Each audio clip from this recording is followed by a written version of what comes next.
Hoi hoi, it's louisity again, and it's that time of the year where we talk about the mid-year Freakout book tag. Hoorah! So it is kind of like my way to check in on my reading, and I've been doing it since like 2021, I believe, ever since I was tagged, and I decided to do it kind of like an annual thing on top of my other annual videos. So it's kind of like my way, how I've been doing. And I kind of think now that because of my alphabet TBR games, I'm able to like talk a little bit more about books, especially going to be towards the end, because there are going to be a lot more books to be talked about, because I really aim to read more. And yeah, this gives you a bit of a glimpse, but maybe towards like the end of the year, things might be a little bit different. But anyway, I'm going to be using the questions that Janany from This Story Ain't Over used, because I thought like that is the set that I mostly want to answer. I'm not going to be answering all of the questions. I'm just going to be answering the ones that I feel like answering, or that basically applies to me. So yeah, without further ado, let us begin.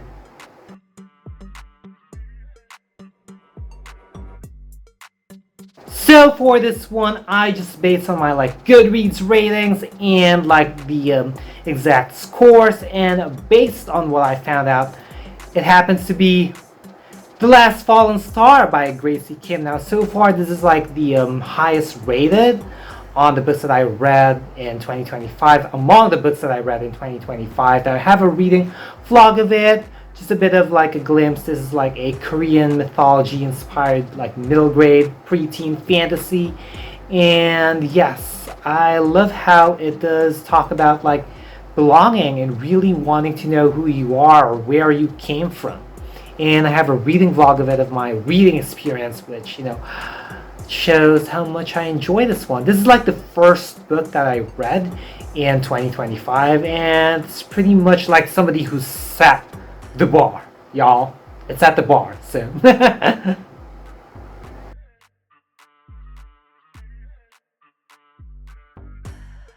I'm not just gonna limit the answers here for like the second book in the series. I'm gonna like remix this question a bit, and I ended up like choosing this one because I really enjoyed it. Like among the books so far in the series, which I'm surprised that I am quickly like moving forward with this series. And that happens to be the third book in the Trials of Apollo series, which is The Burning Maze by Rick Riordan. I have a reading vlog of it. I filmed it and uploaded it recently, and I have to say that so far this was like the best. It took me back with my reading experiences with Rick Riordan's other works, because I kind of like missed that a bit with his books in the earlier books in the Trials of Apollo series. If you've watched those, you would know what I mean.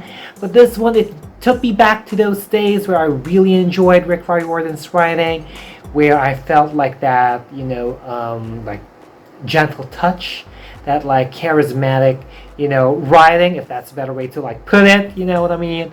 Basically the magic of this like the fantastical writing of Rick Riordan was present in this one. So I'd have to say that among like the succeeding books in the series that I've read so far in 2025, this has to be the best one yet.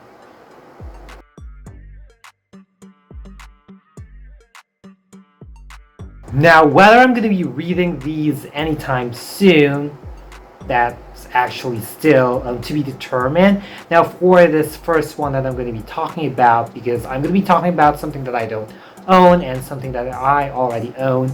Now, for the one that I do not own yet, now it has to be like Chef's Secret by Kelly Yang, which is like the sixth book in like the Front Desk series. Now, I have not read like book 2, so I don't even know when am I going to be reading this one. It's challenging to look for like copies of the books in the series here in the Philippines, so we'll just see about that. And I'm like contemplating whether I'm going to be buying like succeeding books even if I don't have like the books before them yet. Like contemplating honestly, but yeah, I don't know when I will be getting into this. I know Kelly said like one does not have to like read the books chronologically, but just like my brain, I just feel like I just want to read them chronologically. And then the book that I own, which is a new release in 2025 that I have not gotten into, would have to be Water Moon by Samantha Sato. Now, still relatively new, copy is still relatively new, and I kind of like want to make the most out of it being new, unread. And I don't know if I'm ready. I don't know if this is going to end up in one of my future like Alphabet TBR games, but we'll see about it, you know. Now think of it, I'm thinking if like this is going to be one of the options for Richard's, like Richard picked. Yeah, just a random thought. But who knows? And I've met Samantha Saloyambao in, I believe that was in April 2025 that I met her.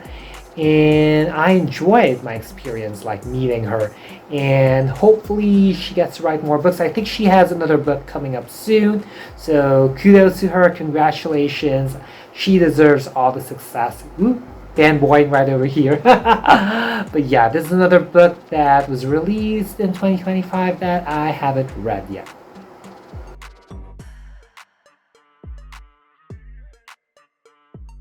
It would have to be Two for the Dough by Janet Ivanovich. Now, I'll be honest, I don't remember much or maybe even anything about what happened in One for the Money by Janet Ivanovich. I read it in 2012, so it's been a while since I read it, but you know me, regardless, I decide to like move forward even if it's been a while since I read a book, even if it's been more than a decade since I read like the first book in the series, you know, for me to continue. But for this one, it's just like the narrative, it just doesn't really like hit. Like this follows like somebody who they are chasing after, someone who committed like a crime, and just the overall narrative, it's just like really sloppy.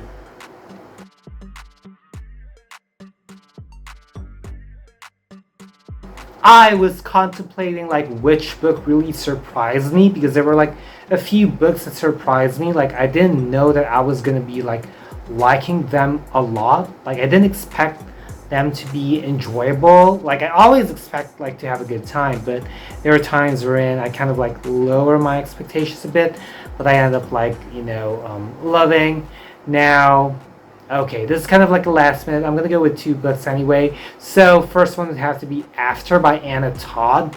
Now, I know it's kind of like a messy kind of relationship going on, but I love how it was depicted clearly. Like I was kind of like, you know, in the story, the narrative was like making sense. It wasn't like vague, it wasn't confusing, and kind of like you're getting like mad at like what's happening about the decisions that they were doing. But that's kind of the thing. It kept me alive, which I was like surprised that I was gonna be, you know, kind of this like connected with the narrative, you know, like surprised me. And then the other one that like surprised me would have to be Dark Matter, which is kind of like more of like a sci-fi psychological thriller kind of thing. It does deal with mind, a bit of relationships, there's a bit of like love story thing going on. But I like how, you know, bizarre it was, like how like there were so many of like the main character, and they kind of like tried to be like that character. Oh my goodness, like the quirkiness of the narrative, like the story, the plot. Oh, it was like pretty good. It was pretty good. Maybe not that mind-blowing for me personally, like a 5-star, but it was like kind of a 4.25, I believe. I gave like After, I think 4.25 as well, just so you know. But like with going back to Dark Matter, like that was surprising for me that, you know, I was kind of nervous because it was kind of, I thought it was going to be too technical, you know, too scientific and all that stuff, but I was invested in the narrative. The narrative was like, didn't have a wall, didn't have a disconnect.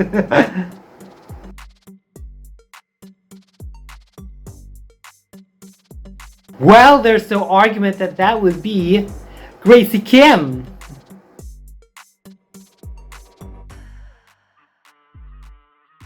Well, I'd have to pick The Burning Maze by Rick Riordan.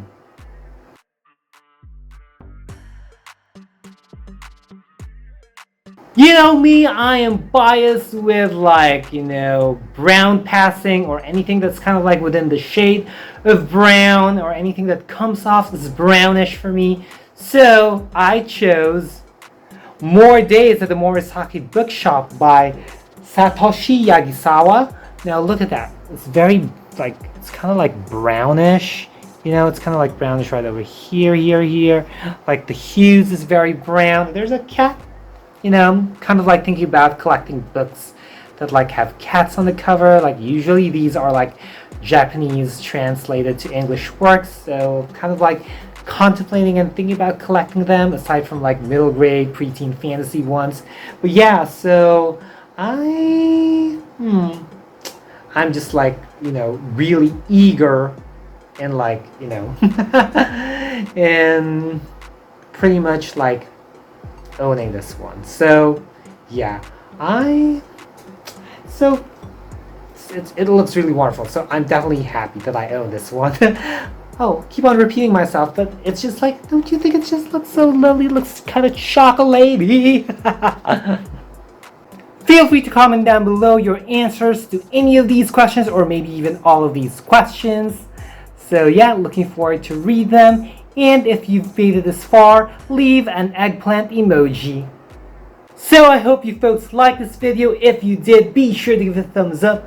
Also, click that subscribe button and hit that little bell icon somewhere down there to keep yourselves posted about my videos. And also put down links and handles on my social media accounts, so feel free to check me out and follow me there and support me there as well. As always, thank you so much for watching. Always be thankful and unleash the reader in you. Bye y'all!